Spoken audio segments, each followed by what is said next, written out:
सिद्धनाथाच्या नावानं आवाज येत नाही. किमान आवाज नाथबाबांना ऐकायला गेला पाहिजे, एवढा तरी असला पाहिजे. सिद्धनाथाच्या नावानं आज आपण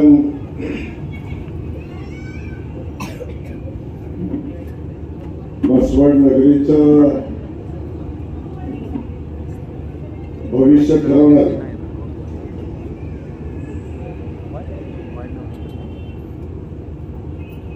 पंचवार्षिक निवडणूक आणि या निवडणुकीचा प्रचाराचा शुभारंभ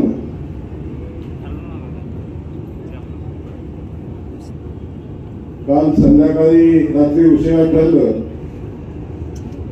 आणि आज प्रचाराचा शुभारंभाच्या निमित्तानं आपण सगळेजण या ठिकाणी जमलेलो आहात. आपल्या सगळ्यांचं मी मनापासून या ठिकाणी स्वागत करतो. आपल्या सगळ्या उमेदवारांनी खास करून आपल्या नगराध्यक्ष पदाच्या उमेदवार पूजाताई वेळकर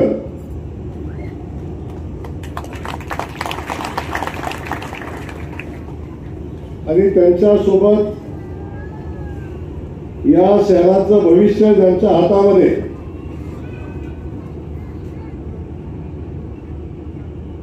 द्यावं अशा पद्धतीची विनंती सिद्धनाथाच्या चरणी आपण सगळ्यांनी केली. ते माझे सगळेच या निवडणुकीतले माझे सगळे उमेदवार, माझ्या भगिनी आणि माझे सगळे बांधव, त्यासोबत आज या ठिकाणी या प्रचाराच्या शुभारंभाच्या निमित्तानं उपस्थित असलेल्या सन्माननीय सोनियाताई, सन्माननीय विजयभाऊ सिन्हा, सन्माननीय अरुणाबा, सन्माननीय माजी नगराध्यक्ष नितीनभाई जोशी, सन्माननीय माजी नगराध्यक्ष सुरेशजी भेत्रे, सन्माननीय संजय शेठ गांधी, सन्माननीय शिवाजीराव शिंदे, या म्हसवड मंडळचे भारतीय जनता पक्षाचे अध्यक्ष सन्माननीय प्रशांतजी गोरड, सन्माननीय अप्पासाहेब पुकळे, आमच्या सगळ्यांचे ज्येष्ठ मार्गदर्शक सन्माननीय भागवत अण्णा, या ठिकाणी उपस्थित असलेले माजी नगराध्यक्ष सन्माननीय डॉक्टर वसंत मासा, सन्माननीय बाळासाहेब मासा, सन्माननीय डॉक्टर प्रमोदजी गावडे, सन्माननीय बाबासाहेब दोंतारे डॉक्टर, सन्माननीय शंकरशेठ विरकर, सन्माननीय बाळासाहेब भोसले, सन्माननीय अशोक शेठ राजगे, सन्माननीय डॉक्टर देवीदास मासा, सन्माननीय ॲडव्होकेट हांगे, ज्यांनी सगळ्यांचे फॉर्म व्यवस्थित करण्यामध्ये खूप मोलाची कामगिरी केलेली आहे. उमेदवार निश्चित असू नसू पण त्याच्या सगळ्यांची कागदं गोळा करायचं काम आता त्यांनी केलेल्या नीटचं इथून पुढचे 5 वर्ष त्यांच्याकडे दिलेलं आहे. ते सन्माननीय ॲडव्होकेट हांगे माझे पहिल्या दिवसापासूनचे सहकारी आणि या शहराचे नेते सन्माननीय डॉक्टर नारायण मासा, लक्ष्मणजी वेळकर, आता इथं मागे बसलेले अनेक नेते आहेत. त्या सगळ्यांची नावं घेणं वास्तविक पाहता अपेक्षित आहे. पण सगळ्यांचं मी मनापासून स्वागत करत असताना आपल्या सगळ्या पत्रकार बांधवांचे मी मनापासून या ठिकाणी स्वागत करतो. कारण या पत्रकारांच्या माध्यमातून मला गेल्या 3-4 दिवसापासून भाद्रपद महिना आल्याची जाणीव झालेली आहे.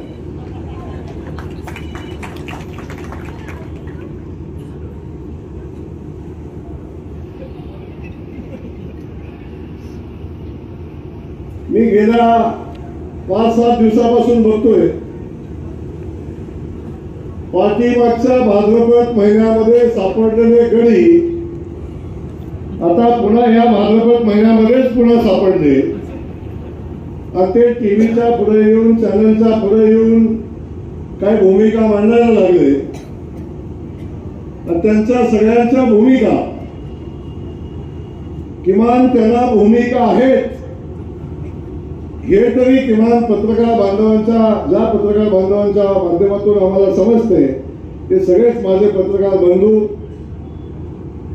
आणि आपण या ठिकाणी उपस्थित असलेल्या माझ्या सगळ्याच लाडक्या बहिणी आपण सगळे माझे बांधव या म्हसवड शहरातले सगळे व्यापारी बंधू सगळे डॉक्टर असतील वकील असतील या शहरातले सगळे नागरिक असतील उद्योजक असतील आणि सगळेच कामगार वर्ग असेल या सगळ्यांचंच मी मनापासून या ठिकाणी स्वागत करतो आणि हे स्वागत करत असताना आपल्या सगळ्यांना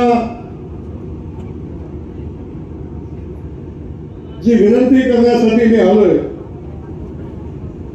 ती विनंती माझ्या अगोदरच्या सगळ्या वक्त्यांनी केलेली आहे आणि भागवतांना ज्यांनी 5 वर्षापूर्वी परिवर्तन झालं पाहिजे म्हणून संघर्ष केला ते संघर्ष करणारे सगळे गडी आज माझ्या स्टेजवर या ठिकाणी उपस्थित आहेत.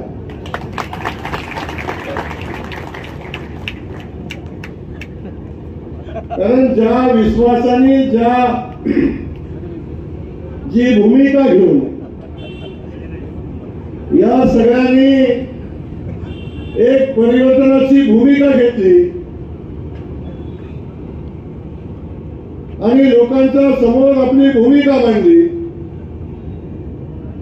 आणि या सगळ्या गड्याला वाटलं आमचं आता म्हसवड बंधन सगळ्यांना वाटलं म्हसवडमध्ये परिवर्तन होईल पण परिवर्तन झालं. 2011 ते 16 पासून ज्या म्हसवडनं विकासाचं काम पाहिलं ज्या म्हसवडनं विकास पाहिला ज्या म्हसवड शहराला पहिल्यांदा शहर म्हणून रूप येताना आपण सगळ्यांनी पाहिलं आणि विकासाच्या वाटेवर जाणारं हे म्हसवड विकास करण्याच्या दिशेनं झालेलं परिवर्तन आपण सगळ्यांनी या निमित्तानं पाहिलं. त्यामुळे बाळासाहेब किमान आपण आम्ही चुकलो हे या स्टेजवर येऊन मान्य केलं. तुमच्या सोबत अनेक लोकांनी आम्ही चुकलो हे स्टेजवर येऊन मान्य केलं. आपण सगळ्यांनी परिवर्तनाची भूमिका घेतली पण या परिवर्तनाच्या भूमिकेतनं म्हसवड शहराचं झालेलं जे नुकसान आहे जे विकासाच्या दिशेनं चाललेलं म्हसवड आणि त्याचा तो थांबलेला विकास यातून झालेलं जे नुकसान आहे ते किमान म्हसवडला 10 ते 15 वर्ष मागे घेऊन गेलं आणि म्हसवड शहराची जी दयनीय अवस्था 2011 साली पहिल्यांदा जेव्हा आम्ही म्हसवड शहराने आमच्यावर विश्वास टाकला तेव्हा जी परिस्थिती होती त्याच परिस्थितीला पुन्हा 5 वर्षामध्ये म्हसवड नेऊन ठेवण्याचं काम परिवर्तन पॅनलनं इमानदारीने केलं. म्हणजे त्यांच्या इमानदारी मला शंकाच नाही.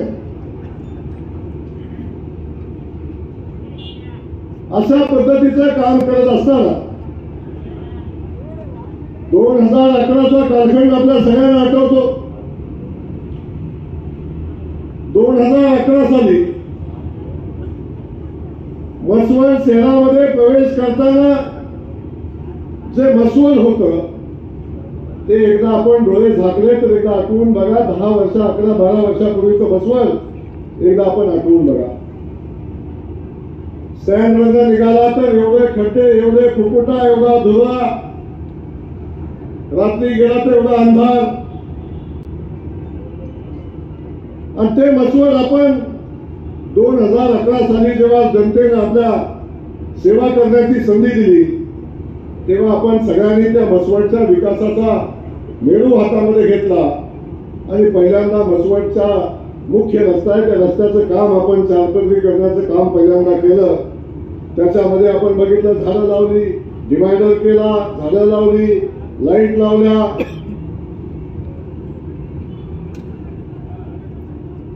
पण सगळं ही केलं. आता इथं सगळे साक्षीदार आहेत. आपण सगळ्यांनी बघितलं हे सगळं रस्त्याचं जे काम होतं सगळ्या लाईटी बंद होत्या. चालू लाईटी या भारतराष्ट्रीय 5 वर्षात एकदाही चालू करता आल्या नाही. माहिती नाही बाबासाहेब काय नेमकी अडचण होती. बाबू काका काय अडचण होती नेमकी माहिती नाही मला. नवीन लाईट लावू नका आमचं काय म्हणणं नाही, नवीन रस्ता करू नका आमचं काय म्हणणं नाही, रस्त्याच्या मध्ये लावलेली झाडं नव्यानं लावू नका आमचं काय म्हणणं नाही. पण किमान लावलेली झाडं तरी नीट ठेवा. झाडं सुधाकरांनी काढून दिली, लाईटीचं पोल बंद पडलं, रस्त्याची अवस्था दयनीय झाली. आणि आपण सगळ्यांनी बघितलं सगळ्यांना पहिल्यांदा पश्चाताप मसवडच्या स्टँडवर आला की व्हायला लागला. हेच का ते आमचं परिवर्तन.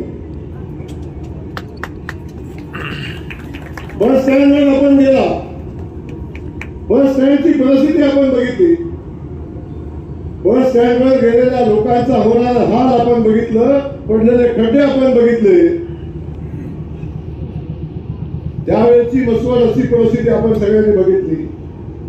आज मसवड सारख्या शहराचं जे बस स्टँड बनवले या जिल्ह्यातलं सगळ्यात सर्वोत्तम असणारं बस स्टँड आपण सगळेजण बघतोय. पण हे बाबू काका कधी झालं. परिवर्तन माझे घरी बसले तेव्हा तो नाही झालं. पण परिवर्तनाच्या कालखंडामध्ये काका हे परिवर्तन करण्याच्या क्षमतेचं नाही जे तुम्ही पहिल्यांदा ओळखलं. तुम्ही मला सातत्यानं भेटला आणि मला सांगितलं की भाऊ आम्ही चुकीच्या गड्यांच्या सोबत आहे, यांच्या सोबत राहून आमच्या मसवडचा विकास होऊ शकत नाही. ही भूमिका आपण सगळ्यांनी मांडली, आपण मांडली आणि आज आपण विकासाच्या यात्रेमध्ये आज आपण सहभागी झालेला. 2011चा कालखंड आपण आठवला. मी फार वेळ तुमचा घेणार नाही, पण एकदा आठवा या गावाला किमान आपण सातत्याने सांगितलं की जेव्हा मी 2011 साली 9 साली आमदार झालो आणि मसवडमध्ये जेव्हा जेव्हा एखादं कुणाचा मृत्यू व्हायचा तेव्हा धरण्याला यायचो, कधीतरी मातीला यायचो आणि जेव्हा त्याच्या मातीच्या कार्यक्रमाला जायचो, जेव्हा मातीच्या कार्यक्रमाला जायचो तेव्हा पाऊल कुठं टाकावा एवढी शिखरं असायची. पाऊल कुठं टाकावा, बसावं कुठं, म्हणजे नाव सांगायला सांगतात तिथं अनेक लोक. कोण राजे नाव सांगतं, कोण महाराजे सांगतो, कोण इतिहास सांगतं. अरे पण जाताना जायची सुद्धा व्यवस्था तुम्ही केली नाही, आयुष्यभर जगण्याची व्यवस्था केली नाही. पण जाताना सुद्धा माणसाला समाधानानं जाता येणार नाही अशा पद्धतीची परिस्थिती. स्मशानभूमी, साधी स्मशानभूमी या गावाला नव्हती. एक पत्र्याचं शेड होतं, ते 3 जाग्यावर वाकलं होतं. ती स्मशानभूमी आपण बघितली. एवढी सुंदर स्मशानभूमी आपण 2011 साली आपण सत्तेत आल्यावर बांधली आणि अनेक लोक सांगायची या भागातनं जाताना की आम्हाला वाटायचं ते मंदिर आहे, समोर जाणारा माणूस ते मंदिर आहे म्हणून पाया पडायचा. आपण पण मंदिराच्या पुढे जातो तेव्हा पाया पडतो ना. आपण जसं मंदिराच्या पुढे जाताना पाया पडतो तसं लोकांना आज स्मशानभूमी माहिती नसायचं. त्या समोर जाताना लोक आपसूकपणे हात तिकडे करायचे आणि पाया पडायचे. अशा पद्धतीची सुंदर स्मशानभूमी आपण बांधली. त्या स्मशानभूमीमध्ये मुलं अभ्यासाला बसायला लागली. अनेक मुलांनी त्या ठिकाणी अभ्यास करून आपलं शिक्षण पूर्ण केलं. अशा पद्धतीची सुंदर MIDC आपण बांधली. या शहरातल्या आमच्या माता भगिनी घरात बाहेर पडलं तर नाथाचं मंदिर आणि नाथाचं दर्शन घेतल्यानंतर जायचं कुठं? बसायला उठायला साधी एखादी जागा कुठं आमच्याकडे नव्हती. एखादं बाकडं कुठं नव्हतं की एखादी भगिनी आमची उठेल, जाऊन बसेल आणि 10 मिनिटं 20 मिनिटं त्या ठिकाणी आराम करेल. अशा पद्धतीची कुठेही परिस्थिती नव्हती. या म्हसवड शहरामध्ये एक सुंदर अशी गार्डन आम्ही केली, एक बाग आम्ही तयार केली. ती बाग बघायला बाबू काका मुंबईतनं जेव्हा जेव्हा सचिवालयात लोक जायची, नगरपालिकेतनं लोक जायची, तेव्हा सांगायची तुम्ही म्हसवडची बाग बघून या आणि त्या बागेसारखी बाग तुम्ही तुमच्या गावामध्ये बनवा. अशा पद्धतीची भूमिका मंत्रालयातले अधिकारी घ्यायचे. आणि एवढी सुंदर बाग परिवर्तन झालं तेव्हा आम्ही त्या पॅनलच्या ताब्यात दिली आणि त्यानंतरची बाग आपण बघितली. आज आपण ती बाग बघितली तर त्या बागेमध्ये फक्त डुकरं दिसतील तुम्हाला, माणसं दिसणार नाही. लावलेलं गवत साधं कापायचं झालं नाही. त्या ठिकाणी लावलेलं पत्रे सुद्धा काढून नेले, तिथल्या पाईप काढून नेल्या, तिथल्या मोटर काढून नेल्या, खाली टाकलेले फरशीचे तुकडे सुद्धा भाजरांनी सोडले नाही. एवढी दयनीय अवस्था त्या बागेची करून टाकली. किंवा लाज वाटायला पाहिजे होती. राजमाता अहिल्यादेवीचं नाव त्या बागेला दिलं. किमान ती बाग सांभाळायची जबाबदारी तरी अहिल्यादेवीचं नाव सांगण्याची त्या ठिकाणी होती. किमान शरम वाटायला पाहिजे होती. हे सुद्धा झालं नाही. आज बागेची दयनीय अवस्था आहे. 3 वर्ष प्रशासक आहे ते पुन्हा त्या बागेचं कंपाऊंडची वॉल आपण उंच केली आणि 4 कोटी रुपये पुन्हा बाग पूर्ववत करण्यासाठी 4 कोटी रुपयाचा निधी आपण आज आणला. ती बाग बंद पडली. पाण्याची अवस्था तुम्ही बघितली, गावातल्या रस्त्यांची अवस्था बघितली. रस्ता आज केला तर 3ऱ्या दिवशी रस्ता शोधायला लागतो अशी परिस्थिती. असे अनेक विषय बाळासाहेब तुम्ही सांगितले असतील. या सगळ्यांचं काम काय? 5 वर्ष त्या नगरपालिकेतनं फक्त कमिशनचं काम झालं, बाकी काही झालं नाही. नगराध्यक्षांचं किती, बाकीच्यांचं किती, नेत्यांचं किती, ह्याच्या पलीकडे हिशोब झाला नाही. आणि ही परिस्थिती आपण सगळ्यांनी अनुभवली, आपण सगळ्यांनी बघितलं. आणि जी कामं काका जेव्हा आम्ही नगरपालिकाची निवडणूक लागली तेव्हा 17 कोटी रुपये नगरपालिकेच्या अकाउंटवर होते. 17 कोटी रुपये. त्या 17 कोटी रुपयातला एकही नया पैसा तुम्हाला खर्च करता आला नाही. आपण सगळ्यांनी बघितलं. पलीकडं एक दगडाची खण आपण बघतो, गावाच्या बाजूला एक दगडाची खण होती.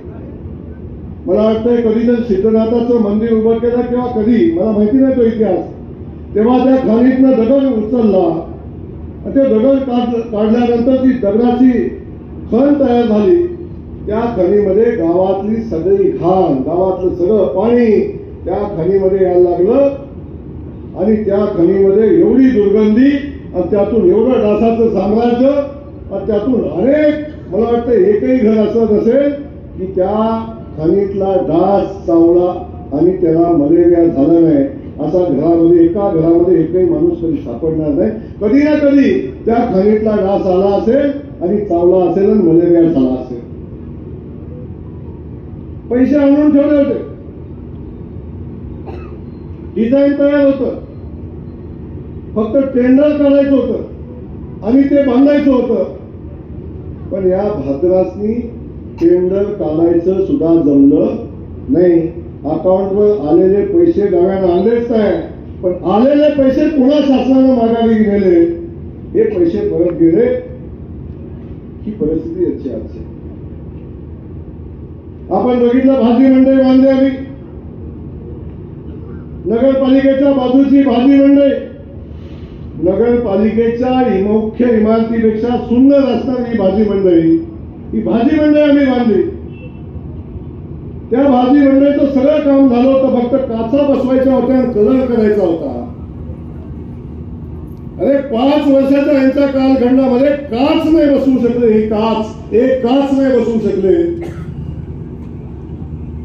ती भाजी मंडई चालू नाही करू शकले. त्याला कलर नाही करू शकले. ही यांची पात्रता, ही यांची काम करायची क्षमता. नव्याने काम आणायचं सोडून द्या, पण आणलेलं काम, असलेले पैसे खर्च करता आले नाही ना, काम कुठलं करता आलं. ती भाजी मंडई आज आपण बघताय, जेव्हा हे गेले गडी त्याच्यावर, तेव्हा काचा बसल्या. ते ह्याच्यावर गेले तेव्हा काचा बसल्या, तेव्हा त्याचा कलर झाला. आता ती भाजी मंडई चालू करण्यासाठी तयार झाली. आम्ही बाबू काका थांबलोय, तुम्ही निवडून नगरपालिकेत गेल्याशिवाय ते चालू करायचे नाही म्हणून थांबलोय. सुंदर भाजी मंडई, एवढी देखणी भाजी मंडई. आम्ही आमच्या महिला भगिनी जाता, रस्त्यावर उभा राहता, बाजूला धूळ फुफुटा सगळी घाण, त्याच्यामध्ये भाजी. आता आम्ही भाजीसाठी स्वतंत्र भाजी मंडई आमच्या माता भगिनींच्यासाठी केली. त्या ठिकाणी सुंदर असं बसण्याची व्यवस्था आमच्या सगळ्या भाजीवाल्यांची केली. की भाजी मंडईची एवढी मोठी इमारत त्या ठिकाणी झाली. बाजार पटांगण आपण बघितलं. त्या बाजार पटांगणावर पाऊल टाकायचा तर खड्डा, कुठं पाणी साठायचं, कुठं पाणी असायचं, सगळं आपण बघितलं. त्या बाजार पटांगण आपण बघताय, सगळं अख्ख्या बाजार पटांगण कॉन्क्रीट केलंय. आता कसलाही पाऊस आला तरी आता बाजार भरायला कधी अडचण येत नाही, अशी सोय आम्ही सगळ्या बाजारकरूंची, सगळ्या बसवणमधल्या गावकऱ्यांसाठी केली. अख्खं मैदान आज कॉन्क्रीट झालेलं आपण सगळं बघताय. त्या ठिकाणचं स्टेज आपण बघताय. कुठलं काम सांगू, एक नाही दोन, अनेक कामं. आज सिद्धनाथाची यात्रा उद्या, सिद्धनाथाचा रथ उद्या. आपण सगळ्यांनी बघितलं, रथ ज्या मार्गाने जातो तो ऐतिहासिक असा मार्ग आहे. त्या मार्गाने रथ जायचा, सिद्धनाथाचा रथ. हे सिद्धनाथाचे भक्त आहे म्हणून सांगतात, सिद्धनाथाचं नाव घेतात. पण त्या नाथ बाबांचा रथ ज्या मार्गावर जातो, त्या मार्गावरची दुर्गंधी जर बघितली असती, किंबहुना रथ ओढत असताना अगदी कमरे एवढ्या चिखलातनं कधीतरी रथ ओढला, पाणी कसलं होतं आणि कसला चिखल होता हे सांगायची आवश्यकता नाही.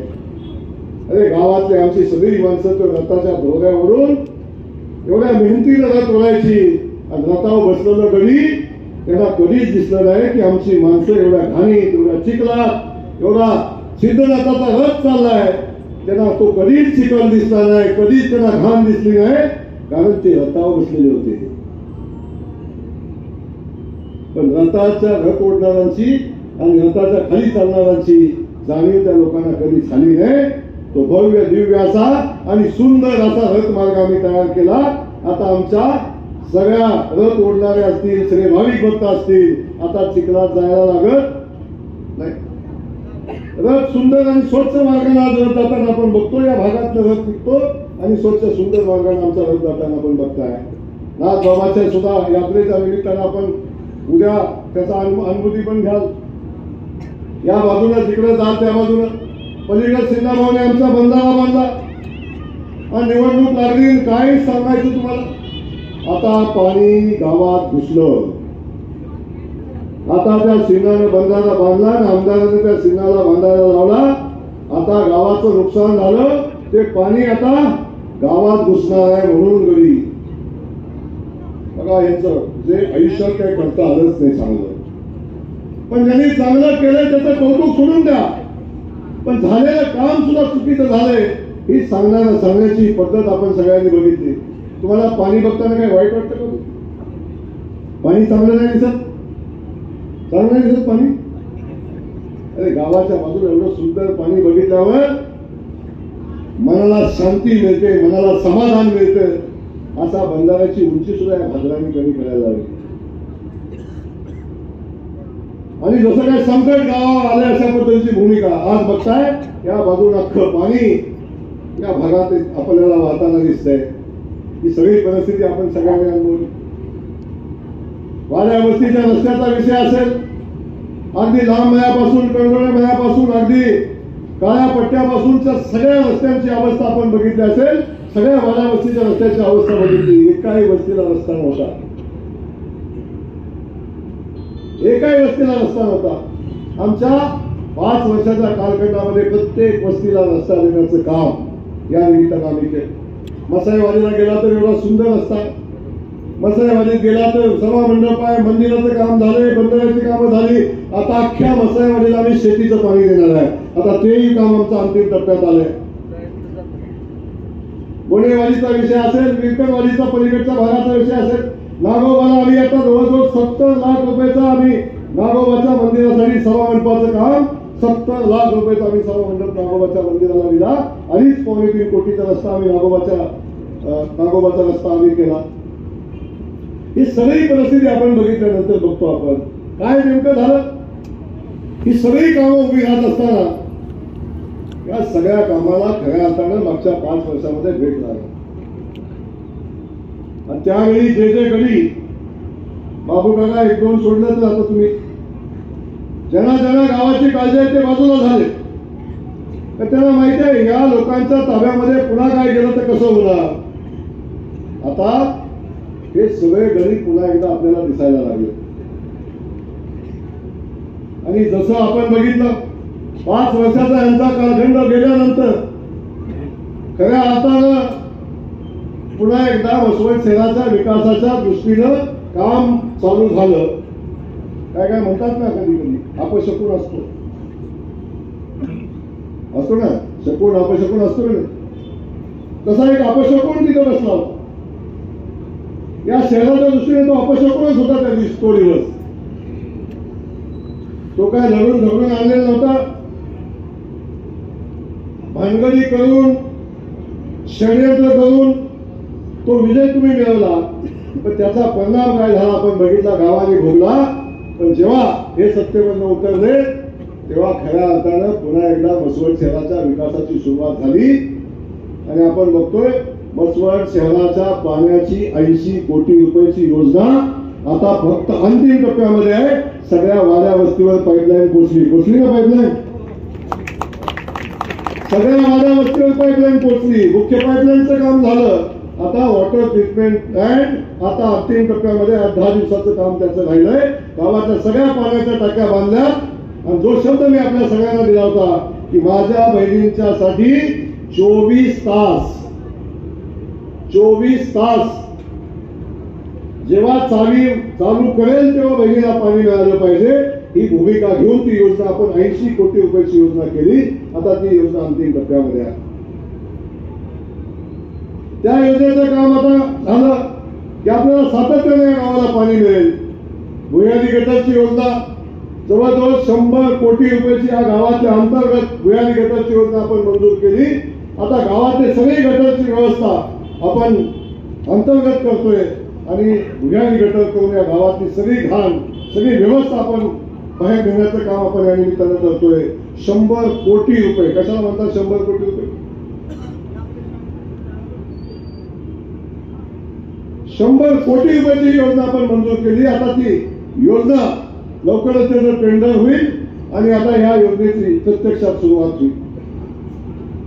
त्याच्यानंतर आपण बघितलं असेल ती दगडाची खण होती त्या ठिकाणी त्यांनी पैसे परत घालवले आणि हे खुर्चीवर बसलेले शकुनी जेव्हा खाली उतरले तेव्हा आपण पुन्हा त्या दगडाच्या खाणीचं एका भव्य दिव्य सुंदर अशा वास्तूमध्ये रूपांतर करण्यासाठी त्या ठिकाणी एक मंगल कार्यालय सामाजिक सभागृह बांधण्याचा आपण निर्णय घेतला.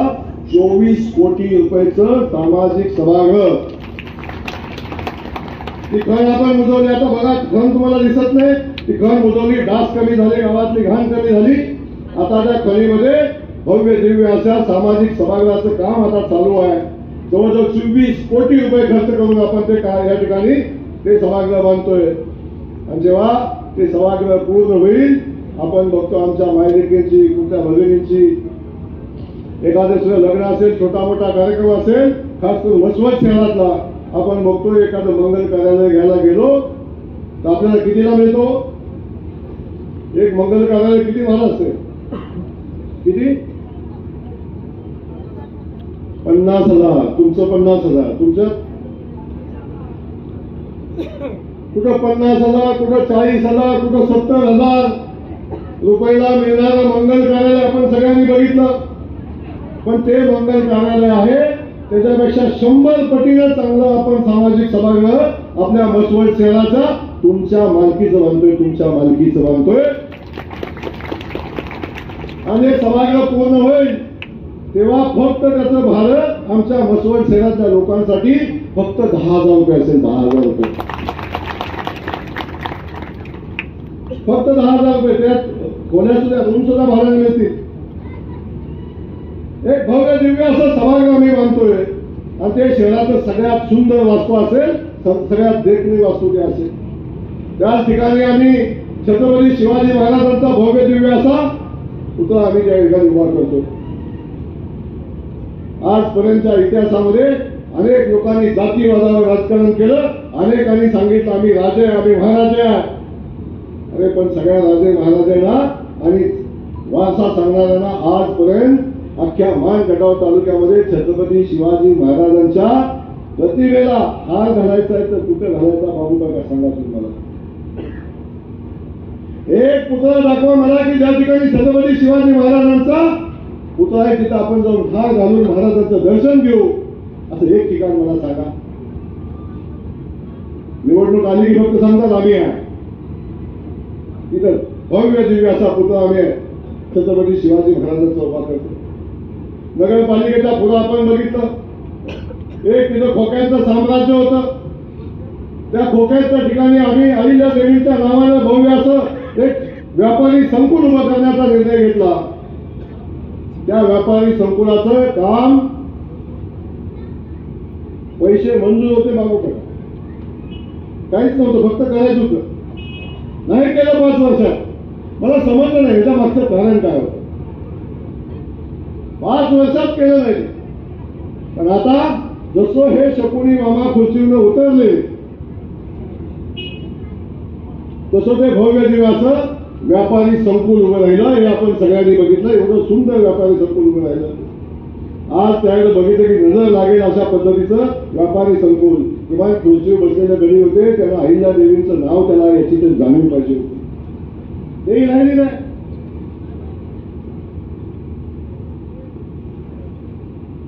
अनेक वर्ष बघितलं आपण आमचा संघर्ष समाज बांधव होता. या संघर्ष समाज बांधवांना प्रत्येक वेळी निवडणूक आली की मिटिंग घ्यायची आणि मिटिंग घेतली की सांगायचं आम्ही तुमच्या गणपतीला 20,000 15,000 10,000 5,000 देतोय. आणि त्या गणपतीच्या वर्गणीवर आमच्या संघर्ष समाजाला किती वर्ष सातत्यानं फक्त गणपतीच्या वर्गणीवर त्या समाजाची मतं घेण्याचं काम केलं. महात्मा गांधीचा पुतळा बसवतो म्हणून अनेक दिवसापासून त्या समाजाला फसवण्याचा उद्योग केला. त्या सगळ्या संघर्ष समाज बांधवांचं म्हणणं होतं भाऊ आम्हाला 30 लाख रुपयेचा आमच्यासाठी एखादं भव्य दिव्य असं एक सामाजिक सभागृह बांधावं. त्या सगळ्या संघर्ष समाजाच्या मागणीवरून आम्ही पहिल्यांदा 40 नंतर 60 आता 1 कोटी आणि आता 1,30,00,000 रुपये अख्खा समाज ज्या सभामंडपामध्ये किंवा ज्या हॉलमध्ये बसेल अशा पद्धतीचा भव्य दिव्य संघर्ष समाजाचा 1.25 कोटी रुपयाचा हॉल आम्ही आता बांधलाय. त्याचं काम अंतिम टप्प्यात आहे. अख्खा संघर्ष समाज त्याच्यामध्ये बसेल म्हणून सगळा संघर्ष समाजात संघटित होऊन आपल्या पाठीशी उभा आहे. पलीकडे बौद्ध समाज बांधव भव्य दिव्य असं आंबेडकर भवन आपण बांधलं की जे भवन आजपर्यंत या तालुक्यात नव्हे या जिल्ह्यामधलं सगळ्यात सर्वोत्तम आंबेडकर भवन कुठं बघायचं असेल तर ते आमच्या म्हसवडमध्ये येऊन आमचं आंबेडकर भवन बघायला लागेल. अशा पद्धतीचं सुंदर आंबेडकर भवन जवळजवळ 1.5 कोटी रुपये खर्च करून आम्ही बांधले. असे एक ना अनेक कामं सांगत राहिलो तर कामांची यादी खूप मोठी आहे. त्या चौकामध्ये आम्ही अहिल्यादेवींचा पुतळा बसवण्याचा निर्णय घेतला. पुतळा बसवलाच नाही पण ठिकाणावर भाग निर्माण करायचा प्रयत्न केला बाळासाहेब. पण आता आम्ही भव्य दिव्य असा अहिल्यादेवीचा पुतळा बसवण्यासाठी पुतळ्याच्या फाउंडेशनसाठी 55 लाख रुपये मंजूर केले आणि पुतळा बसवण्यासाठी जो पुतळ्याचा स्टॅच्यू बसवण्यासाठी पुतळा बसवण्यासाठी आम्ही आता त्याचा गतिकृती पण तयार केलेली आहे. आजपर्यंत अहिल्यादेवीचा मला नाही वाटत या भागात परिसरात किंवा या 2 जिल्ह्यात एवढा सुंदर पुतळा असेल असा पुतळा जवळजवळ 54 लाख रुपये खर्च करून त्या ठिकाणी पुतळा आम्ही स्वखर्चाने बसवायचा निर्णय घेतला. त्यासाठी जयकुमार गोरे कुणाची वर्गणी मागणार नाही.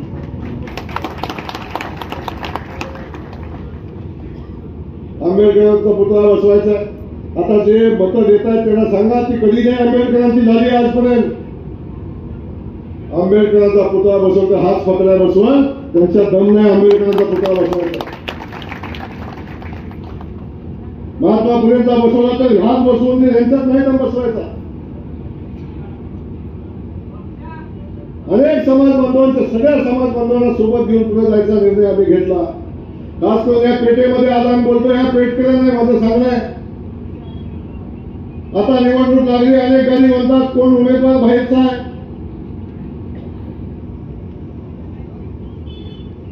काही आता ठिकाण काढलं पहिल्यांदा हेच गडी जे सांगतायत ना आता त्याच गड्यांनी मागच्या वेळी बाहेरचा उमेदवार आणला होता. म्हणजे बाहेरचा होता. मागच्या वेळी परिवर्तन पॅनलनं नगराध्यक्ष पदाचा उमेदवार आणला. तो कुठला होता? कुठला होता? हिरकरवाडीचा. तेव्हा तो बाहेरचा नव्हता. सोयीनं धोरण,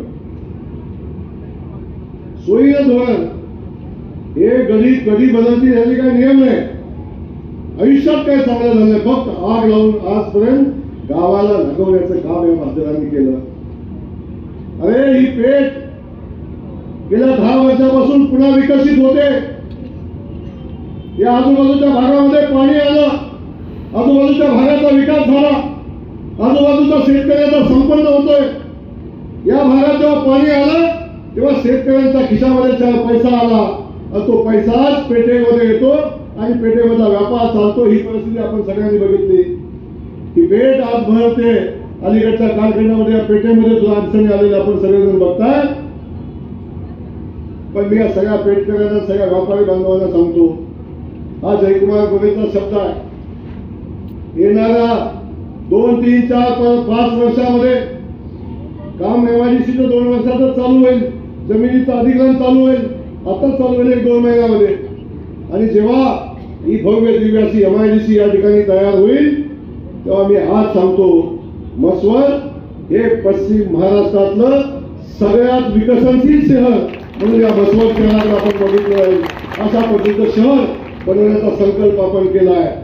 हजारो कोटी रुपयाची इन्व्हेस्टमेंट या ठिकाणी येईल आणि हजारो मुलांच्या हाताला काम या निमित्ताने एमआयडीसीच्या माध्यमातून येईल. तेव्हा व्यापार तेवढाच वाढेल, त्या भागातली परिस्थिती तेवढी वाढेल, जमिनीच्या किमती वाढतील आणि मोठ्या संख्येने लोक या गावामध्ये येतील. या गावाचा विकास मोठ्या पद्धतीने होईल आणि तेव्हा या गावाचा विकास होत असताना ही पेठही तेवढ्याच ताकदीने वाढेल, मोठी होईल. पण पेठ करायला माझी विनंती आहे, कुणाला ज्याला पेठच करत नाही, व्यापारच करत नाही, अशा माणसाच्या हाती सत्ता देऊन काय करायचं. आपण पेटत असताना येतो लोक त्यांना विचारा पेटासाठी काय केलं, गावासाठी काय केलं. कोणतं राजा आहे, कोणतरी महाराजा आहे म्हणून मत द्या. माझं सांगा मला, या लोकांनी गावासाठी काय केलं. आज नव्यानं हे सगळे परिवर्तन मला एकत्र आले. ते एकत्र नाही आले बाबू काका. एकाचं चिन्ह आहे घड्याळ, दुसऱ्याचं चिन्ह आहे मशाल, तिसऱ्याचं चिन्ह आहे बाण, चौथ्याचं चिन्ह आहे हात, 5व्याचं चिन्ह आहे चप्पल.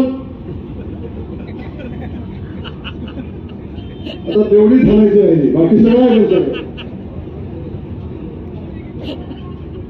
सगळं तरी वेगवेगळं. मी तुम्हाला कायम सातत्यानं सांगतो, ज्या आपण आजारी पडलो, आपल्याला रक्ताची आवश्यकता आहे, तेव्हा आपल्या रक्तगट जो आहे त्याच रक्तगटाचं रक्त आपल्याला दिलं तर माणूस जगतो ना. आपला रक्तगट सोडतो का नाही आपण. आता मला सांगा, ही वेगवेगळ्या रक्तगटाचं गडी एकत्र आलं आणि या सगळ्यांचं रक्त एकत्र आलं तर काय होईल. काय होईल. अरे कुणाचा कुणाला मिळेल नाही. ते गावाचा पाक वाटोळ करून टाकतील. आता सांगतात गावात दहशतवाद आहे, आम्हाला जंगल राज संपवायचा आहे. गावात दहशतवाद असता, गावात जंगलराज असतं, तर ह्या जंगलात ह्याला सोडलं असतं. अरे जेव्हा तुम्ही बसवडमध्ये येऊन राज्याच्या ग्रामविकास खात्याच्या मंत्र्यावर सुद्धा खोटे आरोप केले आणि काही बोलला तरी तुम्ही बोलू शकता. ही शहरामधली लोकशाही, लक्षात असू द्या. ती लोकशाही बाजूला ठेवायला सांगा मला एकदा, मग दाखवतो तुम्हाला कसं असतं. जंगल राजा म्हणून सांगतात, जंगल राज संपवण्यासाठी आम्हाला मतं द्या. आणि हे सांगतात, कोणतरी म्हणतंय आता आम्हाला शेवटची आमची इच्छा आहे, गावातले उमेदवार नगराध्यक्ष पदासाठी उभे आहेत आणि ते काय सांगतायत बाबू काका, आता आम्हाला शेवटचं मत द्या. म्हणजे बापूच्या डोळ्यात एकच एकदा घरामध्ये गुलाल पडू दे अशी यांची इच्छा आहे. बाबू काका मला कळना, बापून अजून 15 वर्ष जगायचं नाही, एवढ्या लवकर गडबड का करायला लागले ते. किमान आपल्या कुटुंबातल्या माणसाबद्दल आदरानं बोला. म्हणजे यांनी ठरवून टाकलंय, यांनी ठरवून टाकलंय की हे कधी जाणार. अशा पद्धतीची अवलादी असू शकतात कोण? काय बोलावं, कधी बोलावं, किमान आपण आपल्या बापाबद्दल बोलतो याची जाणीव असावी. त्याच्या डोळ्यात एकच म्हणे.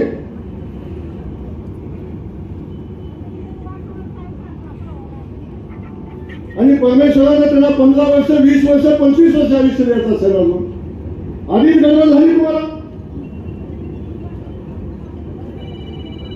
आणि हे सगळं करत असताना गावाचा बाहेरचा वाद आता चालू केला. इथं गेल्यानंतर पुन्हा गावागावात काय गावासाठी केलं आतापर्यंत हे सांगा. गावात जे जे काम केलंय बाबू, जे जे काम केलंय बंधू, ते ते काम गावात आपण आल्यानंतर केलं. यांनी केलं काय सांगा मला. 5 वर्षात माझा शब्द या ठिकाणी माझा आव्हान आहे. परिवर्तन पॅनलला 5 वर्षांनी सत्ता दिली, गावाला सत्ता दिली. जयकुमार गोरेंना 9 वर्ष झालं, 8-8.5 वर्ष झालं त्या नगरपंचायत पालिकेमध्ये पाऊल टाकलं नाही अजून. माझी सत्ता नसताना सुद्धा जयकुमार गोरेनं 250 कोटी रुपयाचं काम घेऊन माझ्या या बसवड शहरामध्ये जयकुमार गोरे आला. 5 वर्षात केलेल्या कामाची एकदा यादी जाहीर करा आणि मग गावात मत मागा. मग गावासाठी विषय सांगा. आम्ही राजे, आम्ही महाराजे म्हणून आम्हाला मत द्या.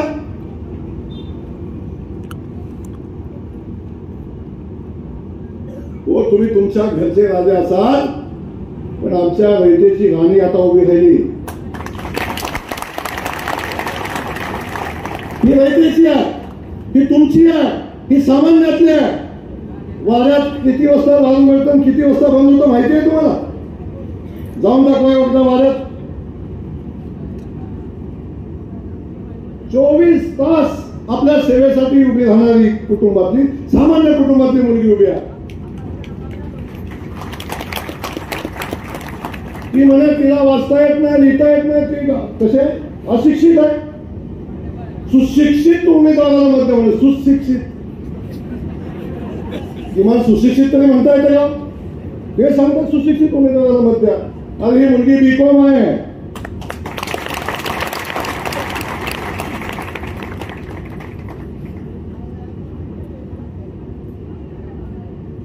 कुणाचं मूल्यमापन करतो का? तिची चूक आहे, ती गरीबाच्या घरात जन्माला आली, ती राणीच्या राजाच्या घरात जन्माला आली नाही. तिची चूक आहे म्हणून तिला हक्क नाही नगरपालिकेत काम करायचं, तिला हक्क नाही नगराध्यक्ष व्हायचा. एक सामान्य घरातलं रेशनिंग दुकानदाराचं पोरगा आमदार झालं, या तालुक्याचं भविष्य बदलून टाकलं. या तालुक्याला चारी बाजूला पाणी, चारी बाजूला विकासाची गंगा वाहताना आपण बघताय. त्याच पद्धतीची भूमिका जेव्हा ही मुलगी आमची नगराध्यक्ष होईल, आमचे 20 लोक काम करतील, हा जयकुमार गोरे आपल्याला शब्द देतोय, बसवड शहराचा इतिहास चेहरा मोहरा बदलल्याशिवाय जयकुमार गोरे राहणार. ही निवडणूक लागली, लगेच वाड्यातलं टोळकं आणि त्यांच्या मुजरा घालणारं टोळकं प्रत्येक वाड्या वस्तीवर जाऊन बसायला लागलं. तुम्ही आमच्या जमिनीत राहताय, तुम्ही आमच्या जमिनीत राहताय, बघून घेईन जमीन कालीन काय काय काय काय विषय चालू आहे. देशाला स्वातंत्र्य मिळालं, देशाला स्वातंत्र्य मिळालं किती साली? कधी? 1947 साली देशाला स्वातंत्र्य मिळालं. पण आमच्या दहिवडी वस्तीला अजून स्वातंत्र्य मिळालं नव्हतं. आमच्या विरकरवाडीला कधी स्वातंत्र्य मिळालं नव्हतं. आमच्या कंडोने वस्तीला कधी स्वातंत्र्य मिळालं नव्हतं. आमच्या लांबमाळ्याला कधी स्वातंत्र्य मिळालं नव्हतं. आमच्या काळ्यापट्ट्याला कधी स्वातंत्र्य मिळालं नव्हतं. आमच्या बोनेवाडीला कधी स्वातंत्र्य मिळालं नव्हतं. कारखान्यापासूनचा सगळा परिसर या सगळ्या लोकांना कायम गुलामीत ठेवण्याचं काम केलं. राऊतवाडी सुद्धा 1 रुपयाचं कर्ज नाही घेऊ शकली माणसं. स्वतःचं घर बांधायचं म्हणलं तर घर बांधू नाही शकत ही माणसं. बँकेचं लोन नाही घेऊ शकत, स्वतःच्या मनानं काही काम नाही करू शकत. अशा पद्धतीची परिस्थिती निर्माण झाली. सगळ्या लोकांना दमबाजी करायचं काम, कुणाकडून पैसे घ्यायचं काम. अरे सांगताना राजे दानं ठेवायची होती. राजाने चला मी माझ्या रयतेसाठी हे सगळं सोडून दिलं आणि आमच्या रयतेच्या ताब्यात असणारी जमीन आम्ही त्यांना दिली. ही भूमिका घ्यायची होती ना कधीतरी. आज त्यांच्याकडे जाता येईल सांगताय आम्ही बघून घेऊ, मत नाही दिलं तर बघा घर बांधून देणार नाही, हे बनवून देणार नाही, इथं जमीन काढून घेऊ. आज हा जयकुमार गोरे या स्टेजवरनं सांगतोय 1947 साली देशाला स्वातंत्र्य मिळालं असेल, पण माझ्या मसवड मधल्या सगळ्या माता भगिनी शेतकरी बांधवांना आता स्वातंत्र्य मिळाले.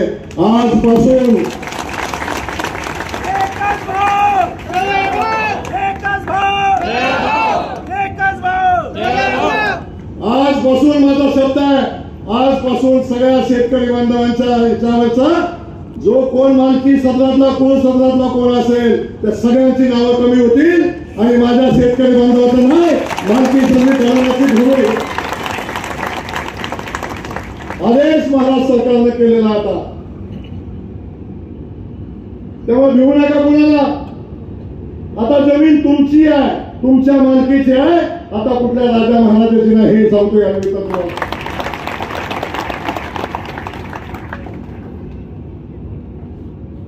अनेक वर्षापासून लागवले, अनेक वर्षापासून या सगळ्या लोकांचं हाल अपेक्षा याला करायचं काम केलं. कधी सुखानं जगू दिलं नाही लोकांना, कधी शांतीनं झोप लागली. ही जमीन माझी आहे का, घर माझ्या जागेत आहे का, अशा पद्धतीची परिस्थिती निर्माण केली. कुणाकडून 10 लाख 50 लाख 20 लाख घेण्याचं काम केलं. आता म्हणे आदेश झाला तरी कोर्टात नसतोय घेऊन दाखव.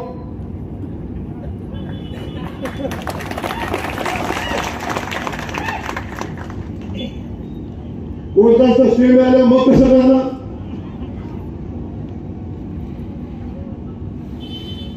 कशाला काय करतो, जाहीर करून टाकायला निवडणुकीला उभं राहिलं.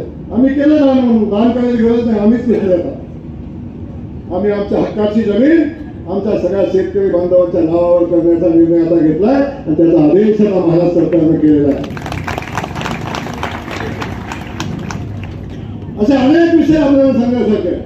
मी जेवढा वेळ बोलेन तेवढं कमी आहे, पण या ठिकाणावर मी या ठिकाणी एवढं सांगणार, सगळ्या मसवडच्या शहरातल्या सगळ्या लोकांना एवढं सांगणार, बाबांना जी चूक केली ती आता चूक पुन्हा करू नका. अशा लोकांच्या साठी सत्ता द्या की ज्याला सामान्य माणसाचं दुःख माहिती आहे, ज्याला सामान्य माणूस माहिती आहे, जो सामान्य जीवन जगतो अशा माणसाच्या हातामध्ये सत्ता द्या.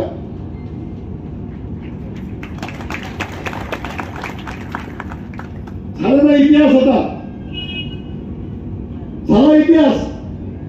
आता भविष्यात असले सरंजाम पुन्हा तयार करू नका जे की पुन्हा तुमच्या जमिनीवर हक्क सांगतील. अशी माणसं या सत्तेमध्ये येता कामा नये. अशा पद्धतीची भूमिका तुम्हाला घ्यायला. काय अवस्था आहे, सगळे पॅनल समोर उभे राहिले. जो पॅनल पुढे उभा राहिलाय कुणाचा कुणाला मिळेल, कोण उभा राहिलाय माहिती नाही. अजून काय चाललंय हे माहिती नाही, पण एकच यांची आयडेंटिटी की आम्ही राजे घरात आहे म्हणून आम्हाला मतदान द्या, आमच्यासाठी आम्हाला मतदान द्या, अशा पद्धती दबावाची भूमिका घेत आहे. पण चिंता करू नका, अजिबात नाही. आता असे अनेक राजे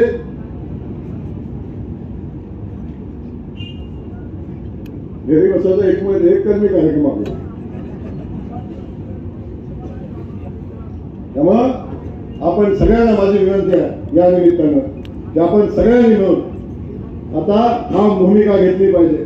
घराघरामध्ये जावा, उतरू नका, मातू नका. आज आम्ही उमेदवार दिलेले आहेत, त्याला सांगताना मनापासून आनंद होतो. आमचे सगळे उमेदवार, या सगळ्या उमेदवारांचं ऍव्हरेज वय काढलं तर 29 आहे. ऍव्हरेज वय काढलं 2-3 माणसं 40च्या वर, 2 माणसं आहे, 3 माणसं आहे. 30च्या आत भाऊ किती, दोघं चौघच आहे. 30 पर्यंत 30 ते 35 5 आहे आणि 20च्या आतली जवळजवळ 13 आहे. आपलं 30च्या आतली 13 लोक, 13 उमेदवार आज येत आहे. अखेरच जरा मोठा दिसतो. तुझं 2 कोटी कुठं आहे ते जमा कर लोक.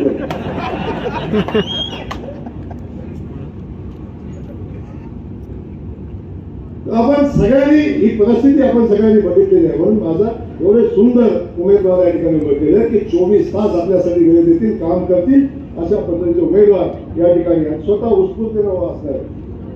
बाकी शोधाय लागले उमेदवार, शोधायला अजून पण सापडे ना. ज्यांना उमेदवारच सापडला त्याला गाव कधी सापडायचं,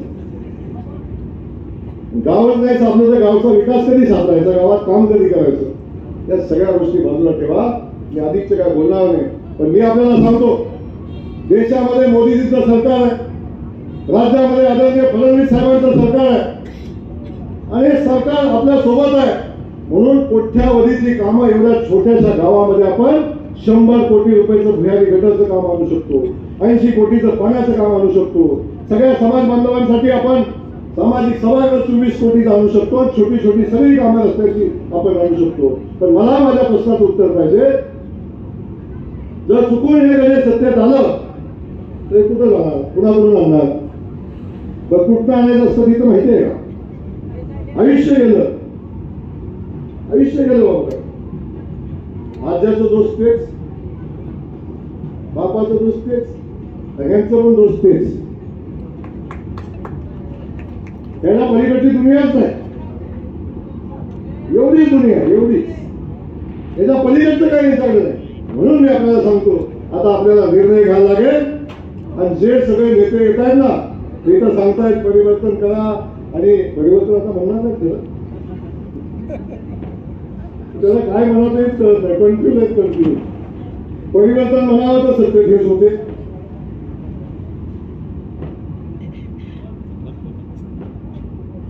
नव्यानं निवडून द्या म्हणावं तरी सत्तेत होते. ह्याला सांगण्यासारखं काय राहिलं नाही.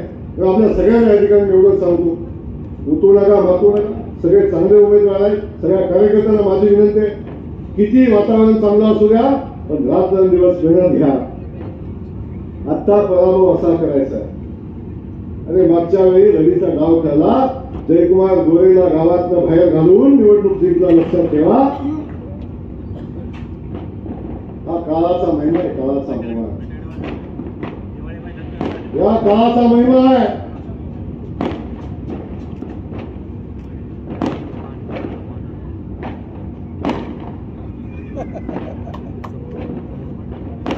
हे दिवाळी मैदान आहे, मसवडच्या मुक्तीचं मैदान आहे.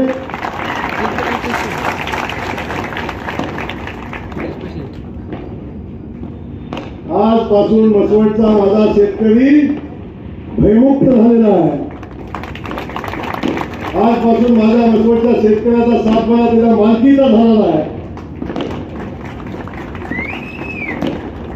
त्यामुळं आपल्या सगळ्यांना या ठिकाणी एवढी मनापासून विनंती करतो, सगळ्या गावकऱ्यांना मनापासून विनंती करतो, या सगळ्या माझे सहकारी आपली सेवा करतील. आपल्या सेवेत कुठे कमी पडणार नाही, भ्रष्टाचाराचा संबंधच येणार नाही.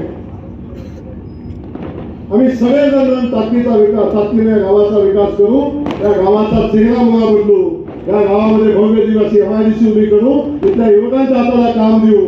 ही सगळी कामं करत असताना तुमच्या सगळ्यांचा आशीर्वाद आमच्या पाठीशी असला पाहिजे आणि या सगळ्यांच्या वतीनं हा जयकुमार गोरे शब्द आपल्या मसवड शहराला देतो की मसवड शहराला योग्य दिशेनं चालवण्याची जबाबदारी जरी या सरकारने दिली तरी त्यांच्यावर लक्ष ठेवून गावाला व्यवस्थित चालवण्याची जबाबदारी मी सगळ्यांच्या वतीनं घेतो. हा शब्द मी माझ्या मसवडच्या सगळ्या जनतेला देतो. आपल्या सगळ्यांना मनापासून धन्यवाद देत असताना कमळ चिन्हावरच्या सगळ्या उमेदवारांना आपण 100% मतदान करून निवडून देण्याची भूमिका घ्यावी. तर देशात भाजप, राज्यात भाजप, जिल्ह्यात भाजप, मसवडमध्ये भाजप सगळे मिळून आले. एवढेच सांगून थांबतो. जय हिंद, जय भारत.